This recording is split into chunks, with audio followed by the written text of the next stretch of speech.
విష్ణు, తను కూడా నీకు అమ్మ లాంటిదే. నువ్వు మాట్లాడుకో. నీలా ఎదుటి వాళ్ళకి ఏం నచ్చుతుందో అదే మాట్లాడే అలవాట్లేదు నాకు. నిజం మాట్లాడడమే నాకు తెలుసు. ఏంట్రా నిజం?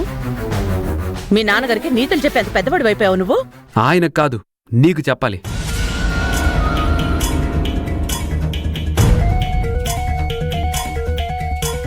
వచ్చినవాడెవరమ్మా? నీ తమ్ముడు, నీ పుట్టింటి రక్తం. నీ కారణంగానే ఆ ఇంటికి ఇంటికి చుట్టరిక ఉంది. బంధుత్వం ఉంది కాబట్టి మిమ్మల్ని మాత్రమే రమ్మన్నాడు. అది తప్ప? చాలే ఆపరా.